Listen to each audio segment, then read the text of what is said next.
Bridge के दो पार। सुनिए सुनिए सुनिए, ध्यान से सुनिए। आप सभी के ब्रिज गांव में होने जा रहा है मनोरंजन नाटक, जो कि पेश करने जा रहे हैं और कोई नहीं, आपके ही गांव के बच्चों की मंडली। ऐसा क्या हो रहा है कि गला फाड़ रहे हो?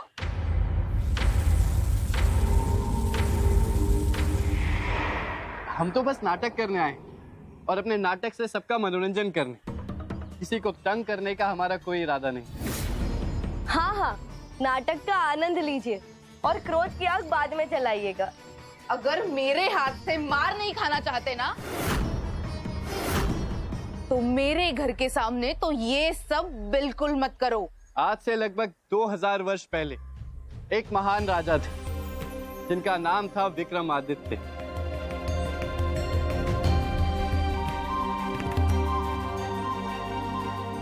राजा होते हुए भी आचार और विचार से बहुत ही सरल स्वभाव के व्यक्ति थे। घमंड तो उनमें लेश पात्र भी नहीं था और क्रोध तो उनके आसपास भी नहीं भटक सकता था। एक दिन उनके दरबार में 3 ऋषि मुनि पधारे और उनसे अपनी सेवा करने की इच्छा जताई। राजा विक्रमादित्य ने स्वयं अपने सिंहासन से उठकर उनका सम्मान किया।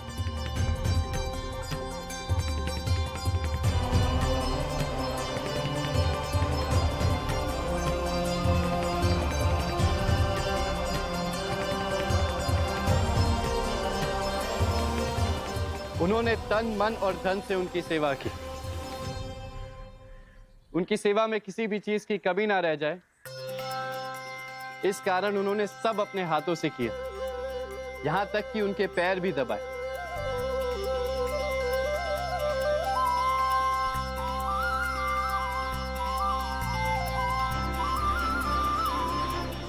ऋषि बड़े ही गुस्से वाले स्वभाव के थे। उन्हें हर बात में गलती दिखाई देती थी, यहां तक कि वो राजा का अपमान करने से भी नहीं चूकते थे।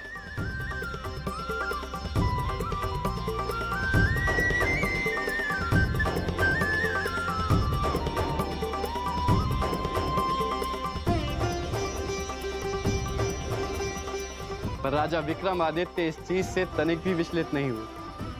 वो लगातार सेवा करते रहे। ऋषि मुनि भी अपने क्रोध के वश में थे।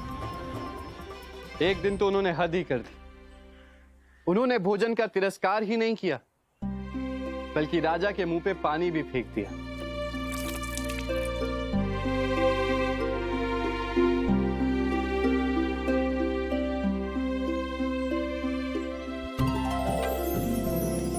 किंतु राजा ने अपना धैर्य नहीं खोया, संयम बनाए रखा। वो शांत रहे और मुस्कुराते हुए उनकी सेवा करते रहे।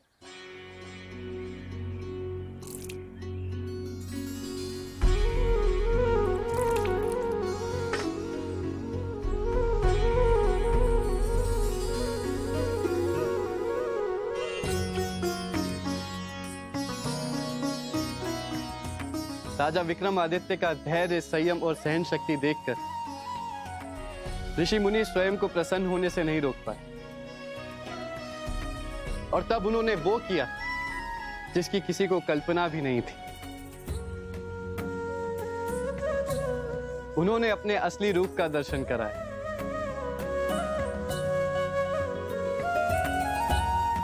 संयम, धैर्य, शांत स्वभाव और सहन शक्ति के बल पे न केवल उन्हें त्रिदेव ब्रह्मा, विष्णु, महेश के दर्शन का सौभाग्य मिला, बल्कि उसके साथ साथ उन्हें वरदान भी प्राप्त हुआ कि धैर्यवान राजा विक्रमादित्य का नाम सदा अमर रहे। और देखिए, आज भी उनका नाम अमर है और भविष्य में भी रहेगा।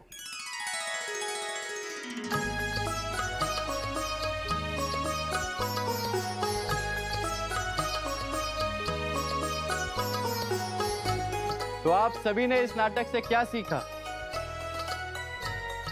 यही कि प्रभु के आशीर्वाद पाने के लिए हमें क्या करना चाहिए? संयम रखना चाहिए और धैर्य रखना चाहिए।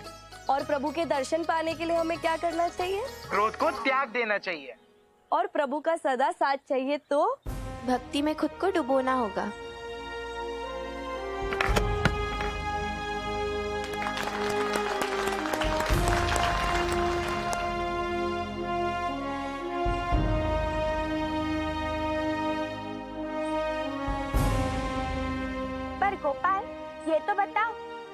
सन्यासी जी जैसे महान भक्त को प्रभु ने अभी तक दर्शन नहीं दिए, तो क्या एक साधारण से भक्त को प्रभु दर्शन दे देंगे?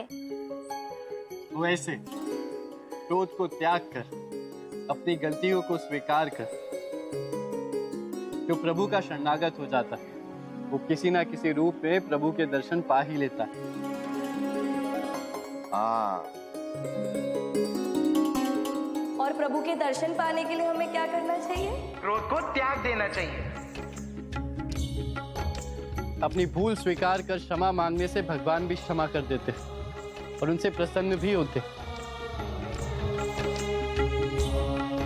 मैं तुमसे माफी मांगना चाहता हूँ मेरे मित्र। मैं अपनी हर गलती के लिए क्षमा मांगता हूँ तुमसे।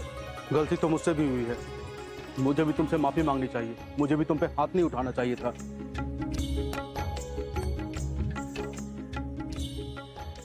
सुजान, लल्ला, न जाने क्यों इतना क्रोध करने लगी थी। कितना अत्याचार किया मैंने अपने बच्चे पर। हो सके तो अपनी मैया को माफ कर दे। करेगा ना माफ अपनी मैया को? मैया, मैं भी आपकी बात नहीं मानता हूँ, बहुत गलत करता हूँ, तो इसलिए आप पहले मुझे माफ कर देंगी? मेरा लल्ला, ये क्या कर रहे थे? मैं कैसी पत्नी हूँ? मैंने ना तो बस आपको भला बुरा कहा, लेकिन आप पर तो मैंने अनावश्यक क्रोध भी किया। मैंने तो अपने पति परमेश्वर का ही अपमान कर दिया। स्वामी,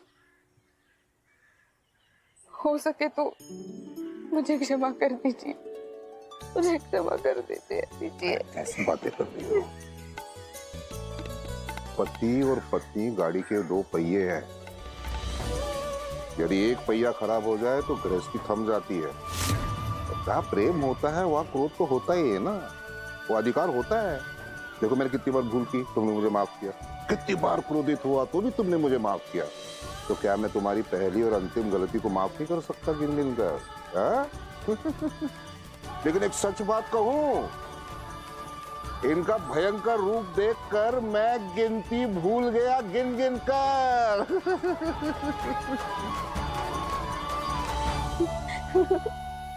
अच्छा गोपाल, अब ये बताओ, अब तो मैंने मेरी भूल स्वीकार कर ली, क्रोध भी त्याग दिया और क्षमा भी मांग ली है, तो क्या अब भगवान मुझे दर्शन देंगे ना?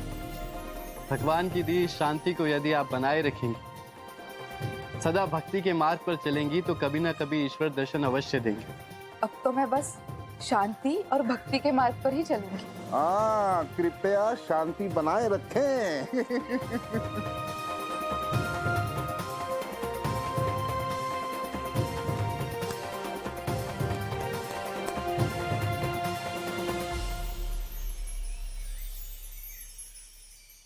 असंभव! एक कहानी, एक नाटक मात्र से मेरे सबसे शक्तिशाली विकार को हरा दिया श्री कृष्ण ने। नहीं, अवश्य कोई चमत्कार किया है उन्होंने। मेरे युग में प्रभु भक्ति ही एक ऐसा उपाय है जिसके बल पर न केवल किसी शक्तिशाली शत्रु को परास्त किया जा सकता है, बल्कि साक्षात भगवान को भी पाया जा सकता है। श्री कृष्ण गोपाल को पता था ये बारी क्रोध की है, इसलिए उन्होंने सभी गांव वालों को भक्ति मार्ग सुझाया। देवी, ये नाटक केवल एक माध्यम था, संयम, धैर्य और भक्ति भाव जगाने का, और उन्होंने ये किया। समझ गई। ये संभव इसलिए हो पाया है क्योंकि उन्हें पहले से ही पता था ये बारी क्रोध की है। लेकिन अब की बार किस विकार का हमला होने वाला है, इसकी भनक भी नहीं लगने दूंगी गोपाल को।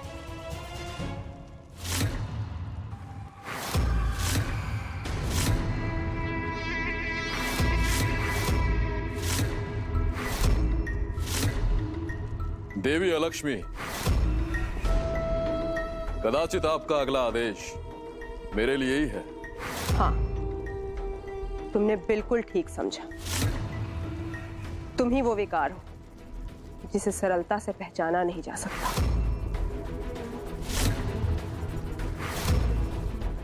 तुम्हारा वार होगा तो गांव के शांत घरों में कब अशांति फैल जाएगी किसी को पता भी नहीं चलेगा। हाँ देवी, मेरा विकार व्यक्ति के स्वभाव को प्रभावित करता है, ठीक वैसे ही जैसे एक हाथी की सूंड में चींटी घुस जाती है और उसे पता भी नहीं चलता और उसकी मृत्यु भी हो जाती है। मैं भी उसी प्रकार लोगों के मन में ऐसे घुसूंगा कि उन्हें पता भी नहीं चलेगा, और जब पता चलेगा तो बहुत देर हो चुकी होगी। मेरा विकार लोगों के स्वभाव में तो आ जाता है, परंतु समझ में नहीं आता है। मेरे वश में जो आ जाता है वो मेरा ही हो जाता है, परंतु मुझे जान नहीं पाता है।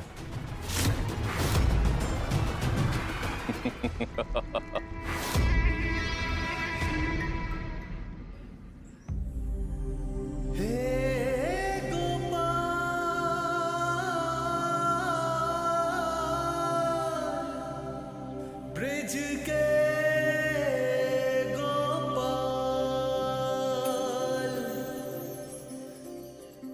कृष्णा कृष्णा हरे हरे, कृष्णा कृष्णा हरे हरे, कृष्णा कृष्णा हरे हरे, कृष्णा कृष्णा हरे हरे।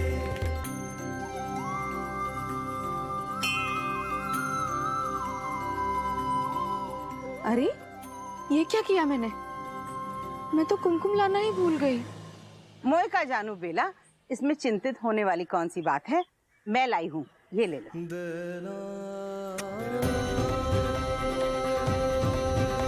कृष्णा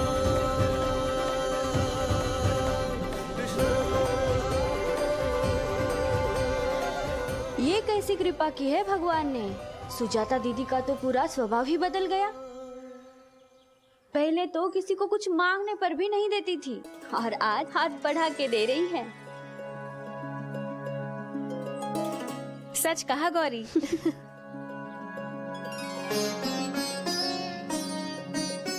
मोए का जानू कुम्हारिन, मेरा हृदय तो सदा से विशाल था, बस इस बात की जानकारी मुझे नहीं थी।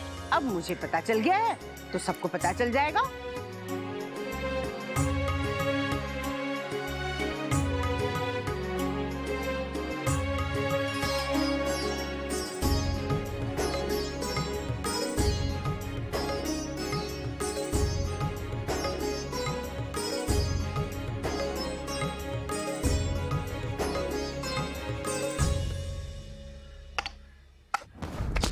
अरे बंसी, बंसी, कान्हा, रुकिए। बंसी, ज्यादा दर्द हो रहा है क्या?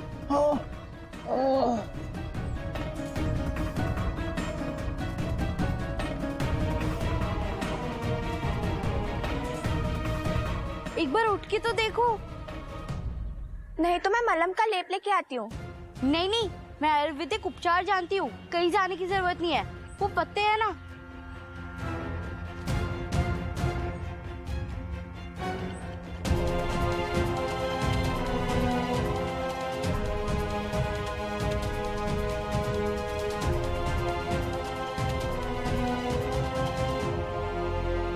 ठीक हो जाएगा। बंसी, तुम ठीक तो हो ना?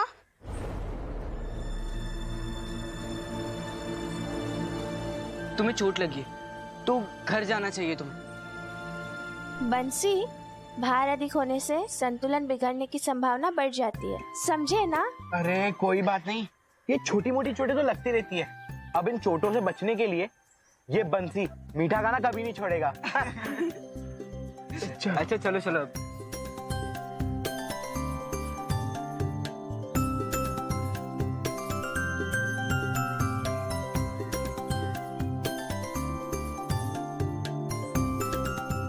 देखिए ना कान्हा, गांव के बच्चे और स्त्रियां सब एक साथ दिखाई दे रहे हैं।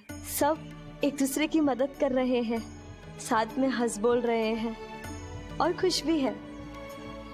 आशा है कि यहाँ के पुरुषों ने भी अपने अनुभवों से ये सीख ले ही ली होगी।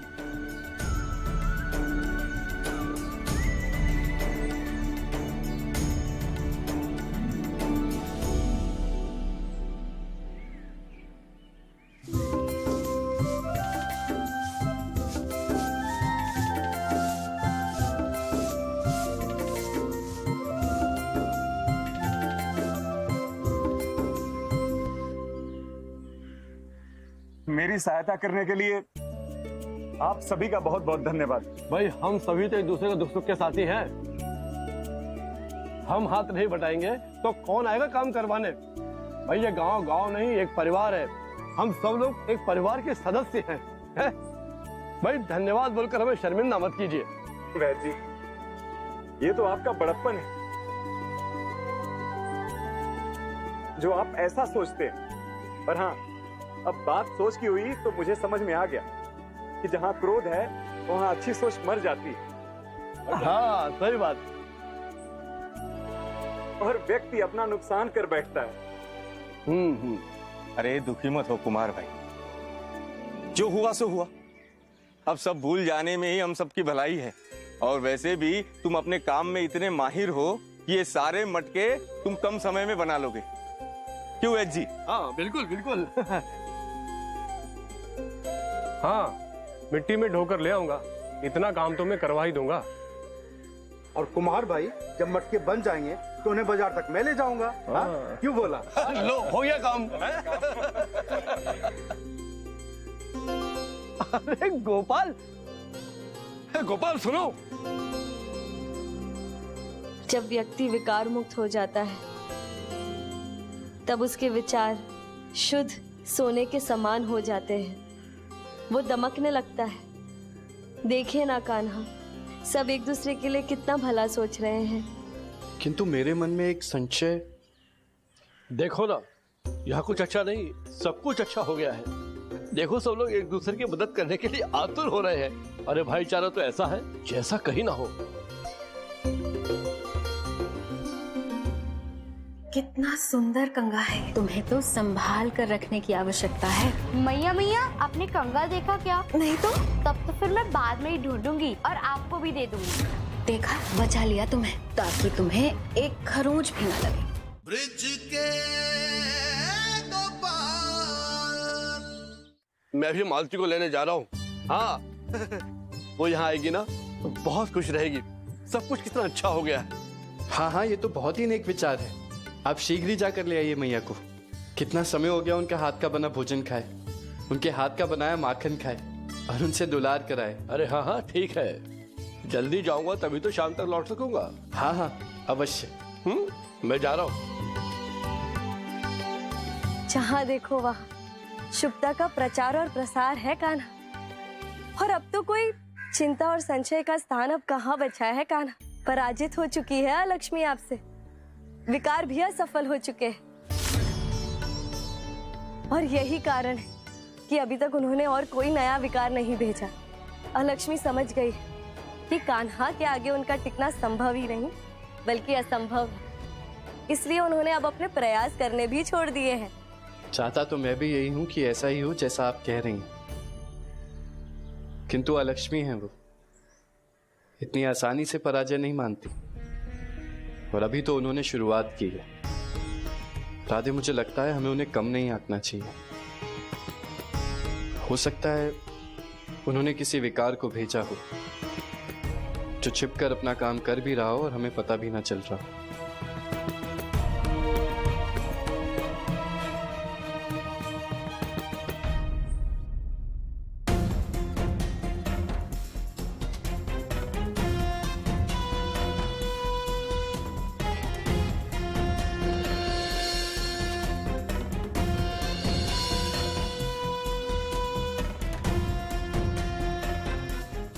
ऐसा विकार हूं मैं जो जब लोगों के हृदय में सेंध लगाता हूं तो ऐसे चुपचाप वहां अपना स्थान बनाता हूं।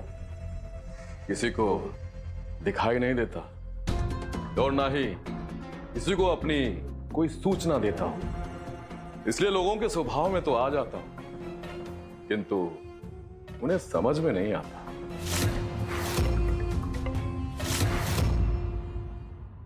कितना सुंदर कंगा है ये। तुम्हें तो संभाल कर रखने की आवश्यकता है। मैया मैया, आपने कंगा देखा क्या? नहीं तो तब तो फिर मैं बाद में ही ढूंढूंगी और आपको भी दे दूंगी।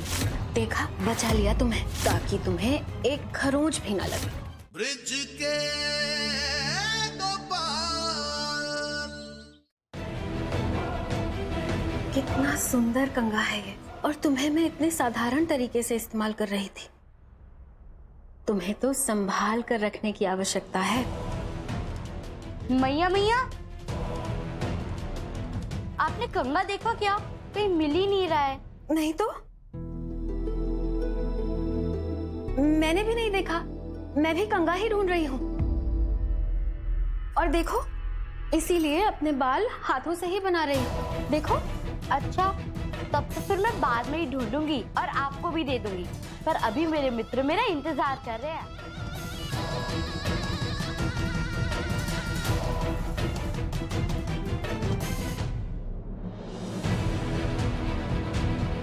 देखा, बचा लिया तुम्हें, नहीं तो तुम सुरीली के हाथों में पड़ जाते।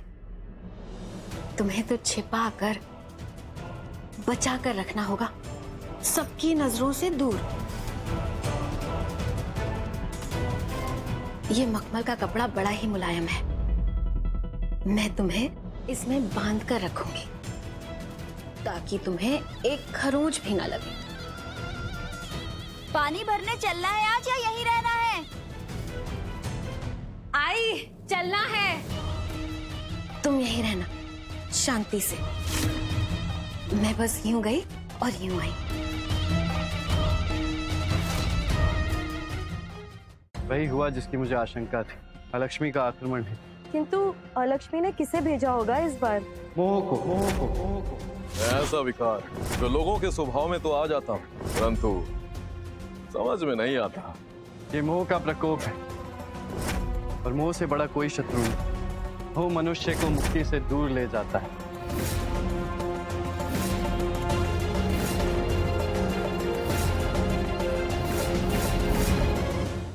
वही हुआ जिसकी मुझे आशंका थी। अलक्ष्मी का आक्रमण है। किंतु अलक्ष्मी ने किसे भेजा होगा इस बार? मोह को। ऐसा विकार जो लोगों के स्वभाव में तो आ जाता हूँ, परंतु समझ में नहीं आता। ये मोह का प्रकोप है, और मोह से बड़ा कोई शत्रु नहीं। मोह मनुष्य को मुक्ति से दूर ले जाता है।